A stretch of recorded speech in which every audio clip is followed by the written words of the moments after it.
ఇండస్ట్రీలో super stars, megastars, power stars అంటూ హీరోలకి అభిమానులు ట్యాగులు వేయడం మనం చూస్తాం. ఇంతవరకు బానే ఉంది. కానీ ఆల్రెడీ ఒక ప్రముఖుడికి ఉన్న ట్యాగ్ నే ఇప్పుడు మరో కుర్ర హీరో వేసుకోవడంతో అది కాస్త నెట్టింట్లో మంటలకి కారణమవుతోంది. ఇక వివరాల్లోకి వెళ్దాం. పీపుల్ స్టార్ అనే ట్యాగ్ ప్రముఖ నటుడు, అందరికీ సుపరిచితుడైన ఆర్ నారాయణమూర్తికి ఉందన్న సంగతి తెలిసిందే. అయితే ఇప్పుడు ఇదే ట్యాగ్ ని కుర్ర హీరో పెట్టేసుకోవడంతో నారాయణమూర్తి అభిమానులు ఒక్కసారిగా సందీప్ పై ఫైర్ అయిపోతున్నారు. ఇక ఇదే విషయాన్ని ఇటీవల జరిగిన మజాకా చిత్రం ప్రెస్ మీట్ లో కొంతమంది జర్నలిస్టులు అడిగితే, నారాయణమూర్తి నాకు బాగా తెలుసని, కానీ ఆయనకి పీపుల్ స్టార్ అనే ట్యాగ్ ఉన్న విషయమే తనకు తెలియదని కవరప్ చేసుకునే ప్రయత్నం చేశాడు. బాగా తెలిసిన వ్యక్తికి ఉన్న ట్యాగ్ ఏంటో కూడా తెలియకపోవడం కాస్త వింతగానే కనిపిస్తోంది. ఇక ప్రెస్ మీట్ లో ప్రొడ్యూసర్ అనిల్ సుంకరా మాట్లాడుతూ, మా హీరోని పీపుల్స్ బాగా ఓన్ చేసుకుంటున్నారని, అందుకే నేనే ఆ ట్యాగ్ ని ఇచ్చానని ప్రౌడ్ గా చెప్పుకున్నాడు. మొత్తానికి ఈ విషయంలో మేము ఆయనకు ఏం చేయాలో అది చేస్తాం, మేము ఆయన్ని కన్విన్స్ చేసుకుంటాం, మీకేంటి ప్రాబ్లం అనే రీతిలో అంటున్నారు మేకర్స్. ముందు ట్యాగ్ల మీద కన్నా సినిమాలపై కాన్సన్ట్రేట్ చేయండి అని కొంతమంది అంటే, ట్యాగ్లు పబ్లిక్ ఇవ్వాలి కానీ మీకు మీరు పెట్టుకోవడం ఏంటో అంటూ మరికొంతమంది కామెంట్స్ చేస్తున్నారు. చూడాలి మరి ఈ విషయంలో రియల్ పీపుల్ స్టార్ ఎలా రియాక్ట్ అవుతాడో. మైక్ దొరికింది కదా అని ఏది పడితే అది మాట్లాడడం ఈ మధ్య బాగా ట్రెండ్ అవుతుంది. మొన్నటికి మొన్న కమెడియన్ పృథ్వీ, అల్లు అరవింద్ ఇలానే మాట్లాడి వివాదాల్లో చిక్కుకోగా తాజాగా ఇలాగే నోరు పారేసుకున్నాడు మాజీ క్రికెటర్ అంబటి రాయుడు. మ్యాటర్లోకి వెళ్దాం. భారత్ పాక్ మ్యాచ్ చూడ్డానికి తెలుగు సినీ స్టార్స్ దుబాయ్ వెళ్లిన సంగతి తెలిసిందే. వారిలో ముఖ్యంగా మెగాస్టార్ చిరంజీవి, దర్శకుడు సుకుమార్ ఫ్యామిలీ, ఊర్వశీ రౌతేలా తదితరులు ఉన్నారు. కెమెరాలు కూడా వాళ్ళని బాగా ఫోకస్ చేశాయి. మ్యాచ్ జరుగుతుండగా స్క్రీన్ పై సుకుమార్ కనిపించగానే ప్రైడ్ ఆఫ్ తెలుగు అని ఓ కామెంటేటర్ అన్నారు. అయితే కామెంటరీ బాక్స్ లో కూర్చున్న టీమిండియా మాజీ క్రికెటర్ అంబటి రాయుడు మాత్రం ఇదంతా పబ్లిసిటీ స్టంట్ అంటూ నోరు జారాడు. రాయుడు మాట్లాడుతూ, ఇండియా పాకిస్తాన్ మ్యాచ్ అయితే టీవీల్లో ఎక్కువ కనిపిస్తారు, పబ్లిసిటీ స్టంట్ అని అన్నాడు. దీంతో పుష్ప 2 లాంటి సినిమా తీసిన సుక్కు కావాలంటే నేషనల్ వైడ్ గా సెలబ్రిటీ అవుతాడని, అంతేకాని ఇలా చీప్ పబ్లిసిటీ స్టంట్ ఎందుకు చేస్తాడని అంబటిపై ఓ రేంజ్ లో ఫైర్ అవుతున్నారు సుక్కు ఫ్యాన్స్. ఏది ఏమైనా మైక్ దొరికితే కాస్త కాన్షియస్ లో ఉండి మాట్లాడితే మంచిది కాబోలు.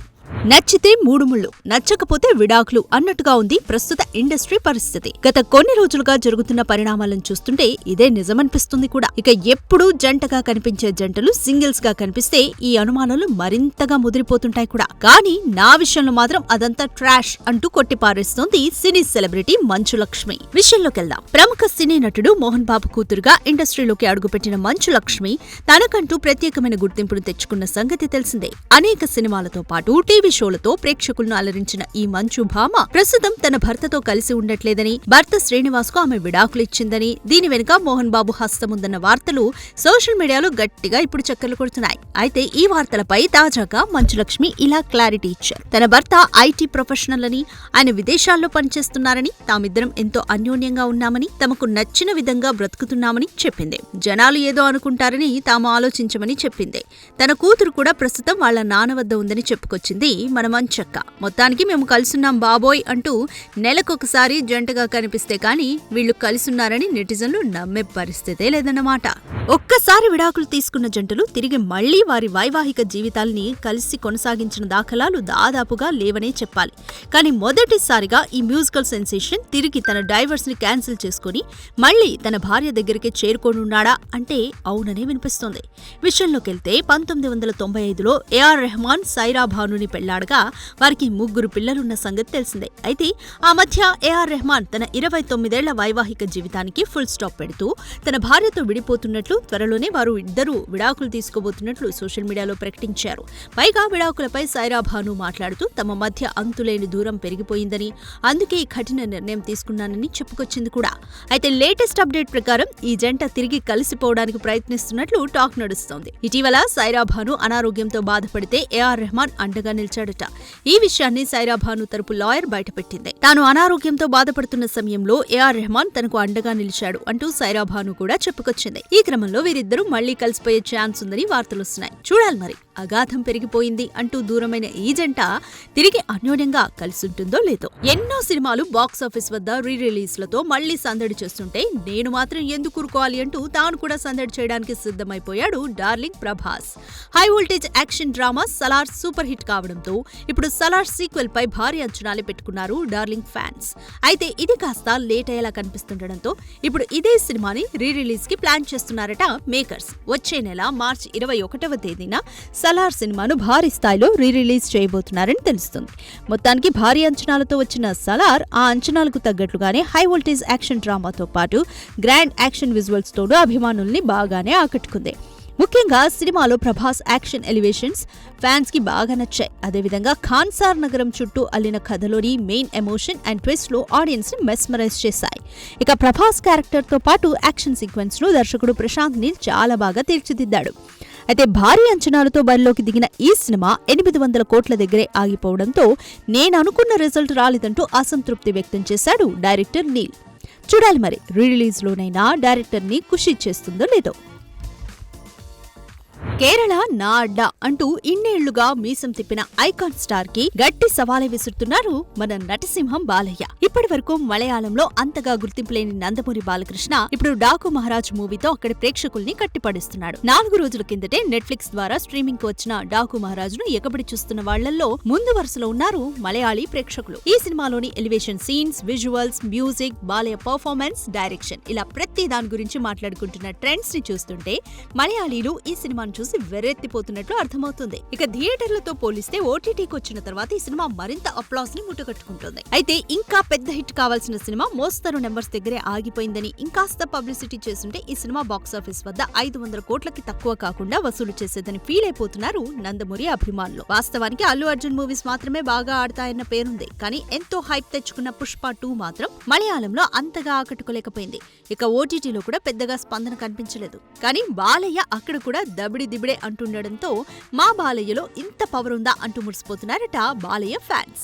పొంగల్ బరిలోకి దిగిన డాకు మహారాజ్ ఇప్పుడు మేకర్స్ కి సరికొత్త పాఠాలు నేర్పిస్తుంది.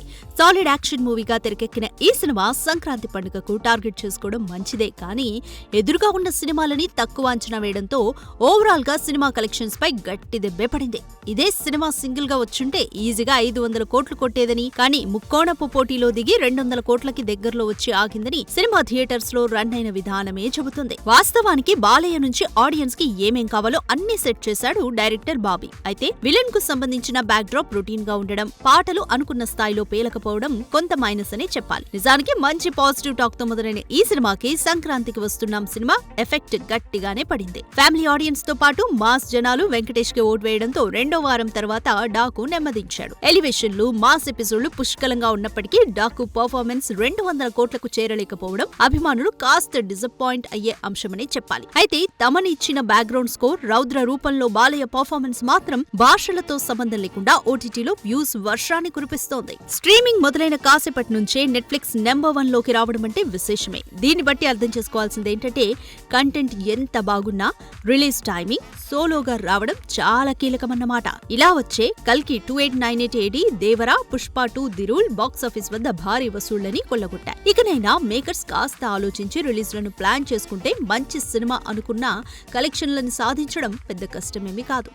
ప్రభాస్ జోరు చూస్తుంటే కల్కి 2 వచ్చేలోపు మరో 3 సినిమాలు చేసేలా కనిపిస్తున్నాడు. అలాగే వైజయంతి బ్యానర్ లోనూ 2 సినిమాలు వచ్చేలా కనిపిస్తున్నాయి. అయితే కల్కి 2 చేస్తానని కూర్చున్న నాగ్ అశ్విన్ కి ఇప్పుడు ప్రభాస్ డేట్స్ అంత ఈజీగా దొరికే పరిస్థితి లేకపోవడంతో ఈ గ్యాప్ లో మోక్షజ్ఞ సినిమా చేస్తాడా లేక ఆలియా భట్ తో మూవీ కంప్లీట్ చేస్తాడా, అసలు ఈ గ్యాప్ ని ఎలా ఫిల్ చేస్తాడు అంటూ ఆసక్తిగా ఆరాధిస్తున్నారు మూవీ లవర్స్. అయితే కల్కి లాంటి వరల్డ్ క్లాస్ సినిమా తీసిన నాగ్ అశ్విన్ నందమూరి నటవారసుని లాంచ్ చేస్తే బాగుంటుందన్న వాదనలు వినిపిస్తున్నాయి. ప్రభాస్ విషయానికొస్తే ప్రస్తుతం ఒకవైపు రాజాసాబ్ చేస్తూనే మరోపక్క హను రాఘవపుడి సినిమా కోసం డేట్లు కూడా ఇచ్చేశాడు. వీటికి తోడు సందీప్ రెడ్డి వంగాతో స్పిరిట్ సినిమా కూడా చేస్తున్నాడు. ఈ 3 సినిమాలు అయ్యాకే కల్కి 2 వైపుకు వస్తారు ప్రభాస్. ఈ సినిమాలన్నీ అవడానికి కనీసం 2 సంవత్సరాలైనా పడుతుంది. అయితే ఈ లోపు నాకి బాలీవుడ్ స్టార్ హీరోయిన్ ఆలియా భట్ తో ఓ లేడీ ఓరియంటెడ్ సినిమా చేస్తాడన్న వార్తలు ఒకసారి వినిపిస్తే, బాలయ్య తనయుడు మోక్షజ్ఞాని లాంచ్ చేస్తాడన్న వార్తలు మరోసారి చక్కర్లు కొట్టాయి. మరి సర్క్యులేట్ అవుతున్న ఈ వార్తలకి నాగి ఎప్పుడు ఎండ్ కార్డ్ వేస్తాడో చూడాలి.